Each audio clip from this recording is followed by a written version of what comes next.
What is the crack, everyone? It's Nathan here, aka the Rambling Kern, and head instructor of Kern School of Combat.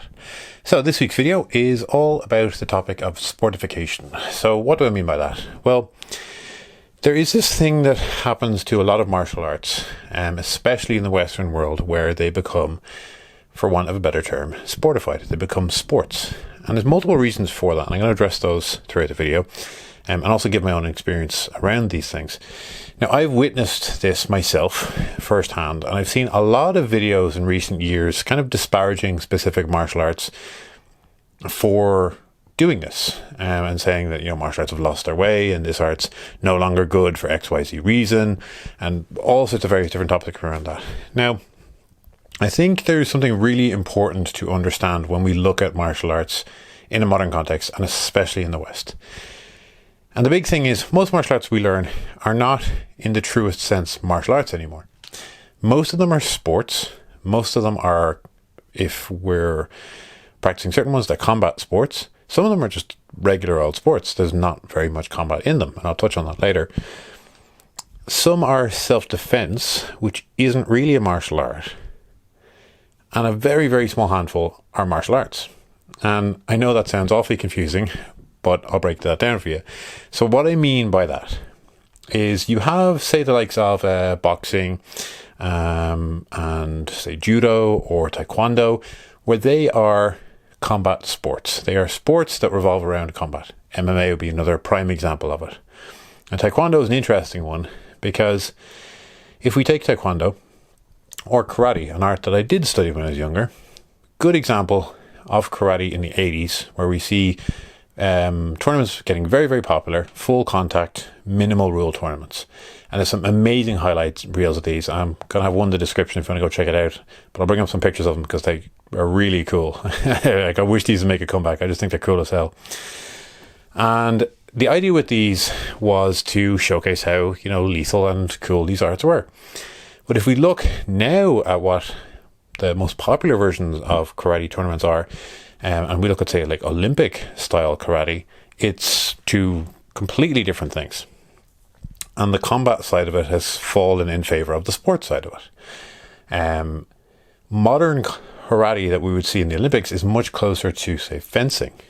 And what I mean by that is it's basically trying to get the cleanest touch before your opponent does. And that's basically it. So it's no longer a combat sport. The stances, everything else has changed. And if we look at, say, MMA or judo, for example, they are very much combat sports. However, the inevitable thing that happens is that they become sportified. So circling back to what I mean by that term, judo, I think, is a prime example where, say, in the early days, judo had neck cranks, it had leg locks, and it had all sorts of other submissions that were gradually removed. And judo itself came about in an effort to, for want of a better term, tame Japanese jiu-jitsu and make it more usable for everyday people and more teachable for everyday people, because you don't want to do an art that specifically revolves around maiming your opponent. If you maim all your training partners, you're not really going to have many training partners left. However, as the sport evolved and wanted to separate and make itself look individual from other arts, an inevitable thing happens where it slowly removes things that look like other arts. So the classic example is from not that long ago in my own lifetime was removing leg grabs. So takedowns were removed, double leg takedowns, single legs, and various other throws, which is quite a sad thing to see, because there's a lot of really, really fun and interesting counters and throws and techniques in judo that revolve around leg grabs, which now, sadly, due to that inevitable sportification, are now gone. And to kind of circle back to what I'm talking about of those kind of distinctive areas, if we look at self-defense arts, we have various different things in the self-defense world. Now, I've done videos about self-defense, and personally I do think a lot of self-defense training, for want of a better term, is a scam. There are good self-defense coaches out there, but a lot of what they'll teach you is situational awareness, it is personal safety, it is personal protection, not just in a combative sense, but in keeping yourself protected in various different ways. And it is a very, very different thing to what we'd think of in martial arts. And I know that we'll often see people discussing ad nauseum as to which martial art is best in a self-defense situation. And realistically, having a martial art that provides a high level of contact with resisting opponents is going to be the best option, because you're going to get a feel for what it's like to fight a trained opponent. And an untrained opponent is generally going to be easier to fight than a trained opponent. Yes, of course, there's always variables with that.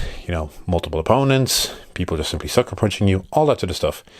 But you can't train for that. You can't prepare for that. If someone gets into a bar fight with you and their friend comes up and hits you over the back of the head with something, that's that. You can't train eyes in the back of your head, as cool as that would be. You simply can't. So self-defense is its own category that in a lot of ways sits outside of martial arts, but is somewhat adjacent to it. And what I got at by the idea of martial arts not really being martial arts, that's something completely different, which I'll touch on now in a second. So if we're talking about martial arts, realistically, and the kind of definitive term as to what martial arts means art of war. Now, that is a very tricky thing to discuss, but I'm going to do my best, because if we talk about martial arts as a specific term, in the West, it's become a very specific thing that we all picture in a certain light. So it means certain things people don't think of as martial arts because they look at them and go, well, no, that's not really a martial art. I get that all the time when I discuss Irish stick fighting, because it doesn't look like the stereotypical thing we think of in martial arts, where you wear a uniform or a gi and you have belts and you have ranks and you line up and you have a dojo. Most of that comes from the East, from various different countries, not even just one singular country. A lot of the traditions that we view as being, martial arts are not really traditional to any one country. Even the belt system that we use and kind of think of is a Western invention from basically a way to sell martial arts and customer retention. And that's something I'll touch on in a minute, because that's very important when we talk about this topic. But if we look at martial arts, often, like I said, art of war. And that's its own kettle of fish to touch on, but very few of us are preparing to go to war. And that's just the truth of it, or at least I hope you're not having to. But if we talk about martial arts in that regard, there's very few martial arts that will fall into that category. Now, there are some. There's obviously, militaries around the world do that sort of stuff.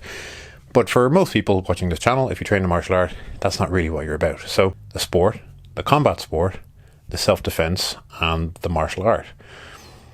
And martial arts they're like I said, they're their own thing. Like, we can discuss,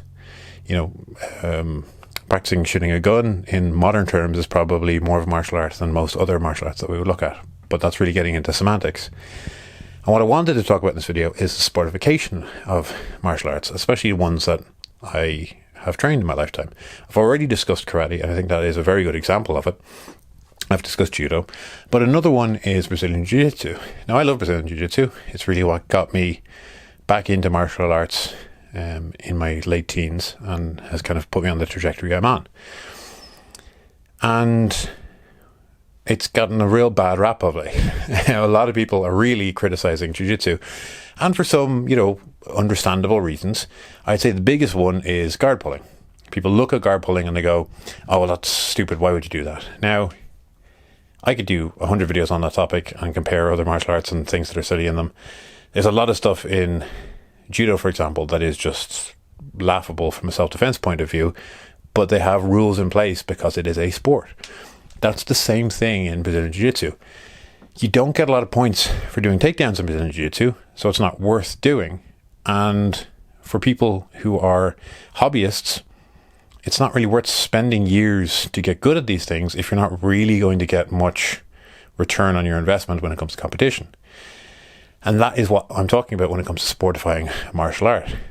Jiu-Jitsu, and Brazilian Jiu-Jitsu especially, comes from, for most people, MMA. That's where most people would have been exposed to it. That's where I was first exposed to it, and that's why I first got into it. I spent most of my early years doing Brazilian Jiu-Jitsu, training specifically for MMA, not for the actual sport of Brazilian Jiu-Jitsu.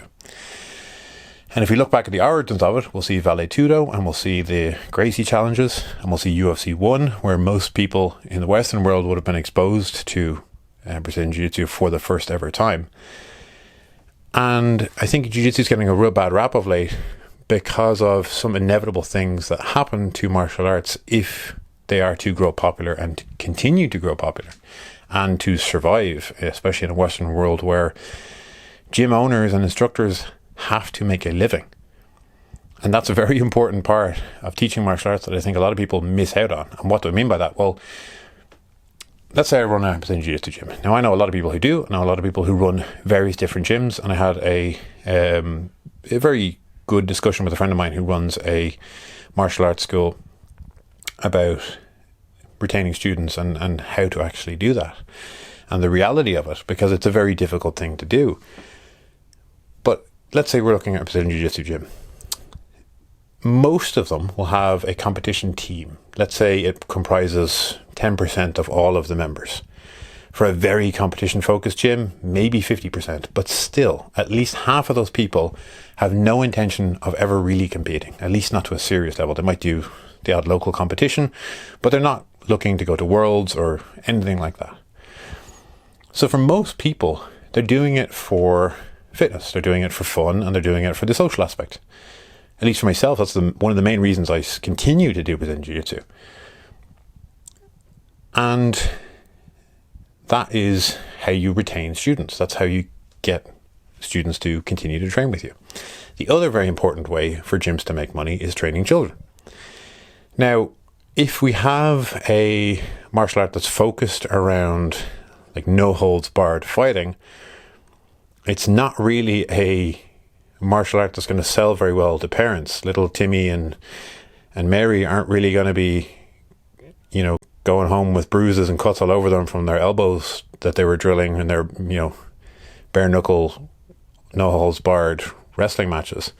Parents aren't going to be enjoying that, but they will enjoy seeing them in their nice clean kimonos with their belts that they get every, X amount of months.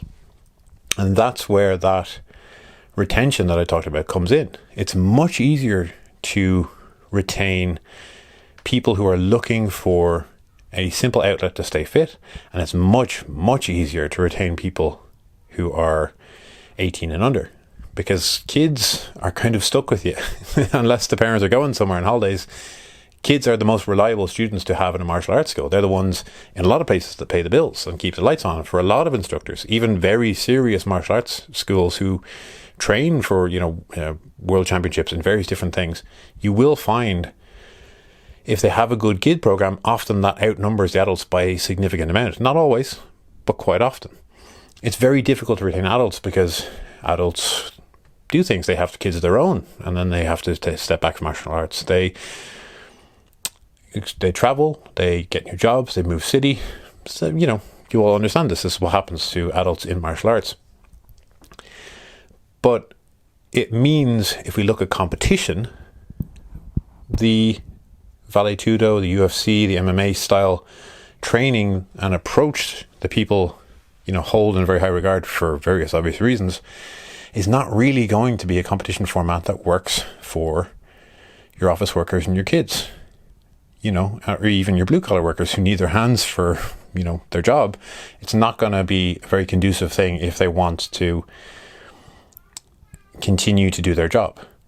So it means that we have to basically make things safer, pull back a little bit from the kind of no holds barred variation of our arts, and make it into something that sells better.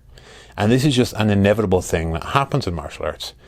Even if we look at weapon-based martial arts, there's a lot of weapon-based martial arts that have done very similar things.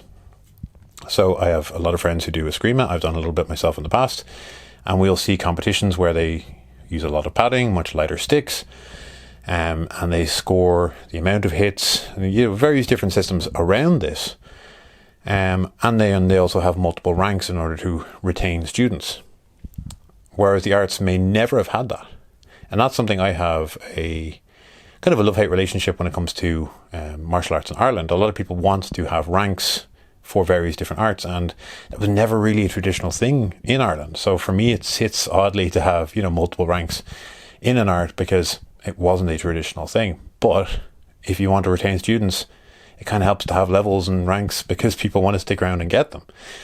So it's a very tricky situation if we want to keep our arts legit, whatever the hell that means.